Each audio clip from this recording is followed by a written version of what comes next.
Nous sommes de retour, il est 7h12 minutes, je vous le disais avant la pause. On est mal foutu à certains endroits sur la planète. Puis grâce à notre ami, notre collègue, notre prof, notre avocat, notre auteur, notre philosophe, notre éditorialiste ici au 104.7, Fred Bérard a comme un regard sur tout ce qui se passe dans l'univers. Puis quand il trouve quelque chose, il relève quelque chose qui n'a pas d'allure, il le crie haut et fort. Mais ce matin, il va crier à en perdre la voix. Salut Fred, comment ça va? Écoute, j'aimerais ça ça va pour moi, ça va bien. Pour les Argentins, je ne sais pas. Puis j'aimerais ça te dire que tu n'as pas raison, que je ne crierai pas comme un perdu. Mais c'est pas clair. En tout cas, on verra à l'usage. Parce que petit pépère, mon mec, ça va mal dans le shop. Puis ça fait un petit bout de temps qu'on en parle ensemble. Moi, je te l'avais dit souvent. Oui. Dit, je sais pas, une tonne de fois. Le problème avec Trump, c'est pas Trump, c'est le livre de recettes de Trump. Et ça, là, il te l'a écrit, ce livre-là, là, puis il va t'en vendre. Puis t'en as déjà vendu pas mal plus que Ricardo, inquiète-toi pas. Et c'est le best-seller mondial, politiquement parlant.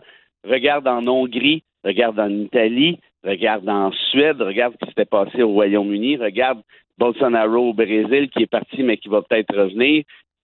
Et là, on a cette espèce de moyen moineau-là qui fait passer Trump et Bolsonaro pour de la 0,5 en termes de bière. OK, bien là, raconte-moi, là, comment peut-il être élu puis être aussi à droite que ça? Écoute, si tu regardes au Québec, on a peur des mots, hein. La presse se dit, c'est un ultralibéral. Ça veut rien dire, ça, être un ultralibéral. Regarde les journaux à travers le monde, là, les plus prestigieux, le Guardian, le Washington Post, le New York Times. C'est quoi qu'ils disent, eux autres? C'est un fou? C'est un fasciste d'extrême droite. C'est ça, la vérité. Il faut arrêter d'avoir peur, là. Puis, mais là, c'est un ultralibéral. Ça veut rien dire, c'est un ultralibéral. C'est un fasciste. C'est ça qu'il est. Puis, je vais te donner des exemples précis. Évidemment, il n'y a pas tout là-dedans qui se classifie comme étant fasciste, mais pour ceux déjà qui veulent y voir la tronche, là, allez voir sur mon Twitter, là, Bérard, j'ai mis 3-4 vidéos de lui, dont une où il se promène avec une chainsaw à gaz dans les rues de l'Argentine. Il se promène avec une chainsaw dans les rues. Chainsaw. Qu'est-ce qu'il fait là? Ben, il tire la chainsaw. Puis regardez, moi, je vais couper, là. Hein? Avec la chainsaw. Hein? Une vraie chainsaw dans la rue avec du monde, là. Puis le monde crie, ah ouais, coupe. Mais c'est une image, là. Mais la chainsaw, elle roule, là. Pour dire qu'il va faire des coupures. Oui, monsieur. Et là, il y a une autre vidéo que j'ai mise aussi en ligne où là, il y a une liste de ministères. Et là, il crie en espagnol comme un perdu, pas mal plus que moi. Il dit, le ministère de l'Éducation, on arrache tout ça. Le ministère des Femmes, on arrache ça. Le ministère de la Science et de l'Innovation, on arrache ça. Le ministère des Travaux publics, on arrache ça. Puis le ministère de la Santé, on arrache ça. Fait que là, il aura dit, inquiétez-vous pas, je vais respecter mes promesses. On verra. Mais quand tu vas enlever le ministère de l'Éducation puis de la Santé, mais il va se passer quoi, là? Ben, ça va marcher, là? Ça marche pas. Le monde ira au privé. Attends, là, je te dis, là, on vient de pogner une sacrée coche. Le gars, bon, il est ultra méga catho, ben ça, il a le droit. Il est contre l'avortement. Imagine-toi, il est un libertarien à l'os qui est contre l'avortement. Déjà là, c'est bizarre un peu. Dans d'autres termes, es-tu pour le choix du monde ou pas pour le choix de l'autre? Ben, t'es pour le choix du monde tant que c'est le même choix que toi. OK, ben déjà là, ça part un peu mal. Il est climato-sceptique. Réchauffement de la planète, ça n'existe pas pantoute. C'est des gauchistes qui ont inventé ça. Là, il faut légaliser le port d'armes, mais de toutes les armes. Tout le temps, partout. N'importe où, n'importe quand, tu as le droit d'être armé. Toi, mon mec, tu as besoin de la AK-47, ben traverse au petit dépanneur en face. Là, si ça se trouve, ils vont en avoir un. Parce que sa logique, puis là, je t'avertis, là, je vais te sortir quelque chose d'assez dégueulasse, merci, ça s'en vient. Sa logique, c'est tout ce qui est vendable doit être vendu, au final. En gros, c'est ça. Et là, le port d'armes est comme full patch pour n'importe quoi. Le gars, tellement populiste, écoute bien ça, qui fait tirer son salaire de député donc avant d'être élu président, son salaire de député à chaque mois en ligne, là, sur le web. Là. Il fait un tirage populaire. Imagine-toi. C'est comme donner un chèque de 100$ à 20 élections. Yeah. J'ai fait le calcul, là. Tu sais, je te dis depuis un bout de temps que le gouvernement Legault a claqué 8 milliards pour acheter l'élection. Ben, crée-moi pas, je me suis planté. C'est pas 8 milliards, c'est 13 milliards. On va fermer cette parenthèse-là. Te rappelles-tu, Michel, la publicité Au Bon Marché, tu sais, qui avait fait rire bien du monde des années 80. Ben oui, papa. Oui, papa, Au Bon Marché. Bon, ben c'est loin, là, cette image-là, dans ma tête, là. Mais il y en a un des deux, là.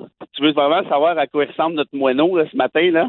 C'est pas compliqué, là. Je pense que c'est le papa. Oui, papa, Au Bon Marché. Écoute, il était une espèce de touffe. Arrangé sur mesure, ses amis même, puis même ses ennemis l'ont toujours appelé le fou. Imagine-toi, depuis la petite école, là. C'est un crinqué malade. Et là, il dit au monde, moi, là, j'ai une connexion directe avec Dieu. Il a dit, OK, puis comment tu fais ça, mettons? Ah, c'est avec mon chien. Mon chien, je parle à mon chien, puis mon chien parle à Dieu, puis Dieu parle à mon chien, puis mon chien répond. Juste de même, là, pour que je comprenne, lui, il s'est présenté aux élections, puis on a voté pour lui, ou il a acheté les élections, il a tué du monde, je sais pas, comment ça s'est fait pour qu'un fou attaché de même se retrouve là? C'est ça qui est le pire. Les gens, écoute, puis en plus, les sondages disaient ça va être serré, s'il passe, il va passer juste sur un poil. Pantoute, il a gagné avec une confortable avance. Et tout ça a été fait légalement, je pense. Et là, qu'on se comprenne bien, l'Argentine, économiquement, ça va mal. Il y a de l'inflation dans le tapis. Je pense que ça a monté à 144 %, une affaire de fou. T'sais, économiquement, c'est le bordel.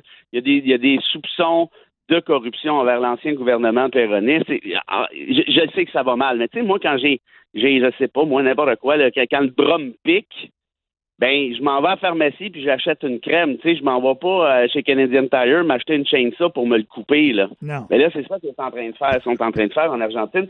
Puis je t'ai gardé la meilleure pour la fin. Bon. Tu le croiras pas. Non. Non, je te le dis, là. Puis les oreilles sensibles raccrochées, là, vous reviendrez écouter la suite de l'émission après. En 2022, pas longtemps, ça là, préparait sa campagne. On lui a posé la question. Qu'est-ce que vous feriez avec les enfants? Est-ce que ce serait une bonne idée de légaliser un marché d'enfants? Oui, vendre des enfants, là. Vendre des enfants pour, tu peux imaginer quoi? Oui. Tu peux pas, il n'est pas allé là. Ben, tu sais, c'est parce que si le marché veut ça, ouais, il faut y penser. Tu sais, c'est pas impossible de penser que c'est une bonne idée. Oui, en fait, oui, plus tard, oui. Ouais. C'est dégueulasse, franchement. Ben, non, mais, je vous le dis, là, c'est un malade. Il vient de dépasser ça. Puis l'Argentine, pour ceux qui se posent la question, là, pas une bénérie, là. C'est gros, là. C'est gros, puis ça a été compliqué longtemps, l'Argentine, pour toutes sortes de raisons. Il y a eu des dictatures. Là. Ah, d'ailleurs, sa vice-présidente a dit qu'il n'y a jamais eu de meurtre commis au cours de la dictature en Argentine. Il n'y a jamais eu de problème avec ça. C'est tout inventé par la gauche. Fait que là, je te dis, là, on vient de pas. Écoute, moi, je pensais qu'on avait Trump et Bolsonaro ensemble. Je pensais qu'on avait quand même pogné le max du max. Ben là, celle-là, honnêtement, là, je ne l'ai pas vu venir. C'est quoi son nom à lui? Comment il s'appelle, lui? Milei, M-I-L-E-I. Javier Milei. Un beau moineau. Faites ça, tapez ça sur votre Google, là. Allez regarder les vidéos, puis faites Milei Chainsaw. Puis c'est ça. Fait que j'ai hâte de voir comment le peuple va réagir là-bas. Hein? Après quelques semaines, après quelques mois. Je peux pas croire que les gens qui l'ont porté au pouvoir vont pas regretter leur choix. T'enlèves un ministère de la Santé et de l'Éducation, tu fais quoi après? Tout à fait. Comment t'avances ça? Tu dis aux gens, allez vous acheter des plasters?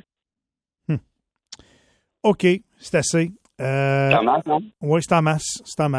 Tu as une petite citation pour sortir, mon Fred? Je pense qu'elle est bonne, celle-là. En tout cas, elle est toujours bonne. Mais là, je pense qu'elle accorde assez bien avec ce que je viens de te dire ce matin. C'est une citation d'un philosophe allemand ultra méga connu, fin du 18e siècle, début du 19e, Arthur Schopenhauer, qui a dit ceci, Michel. Il existe 2 types d'individus. Évitez les 2. Oui, ça veut tout dire, effectivement. Pas mal ça, hein? Oui, pas mal ça matin. Hey Fred, merci beaucoup encore une fois. Beaucoup de réactions sur les médias sociaux, sur notre messagerie texto. Je reçois des courriels perso également. Très bon travail comme toujours. On se retrouve vendredi. Avec plaisir, mon ami. À bientôt. Bye bye.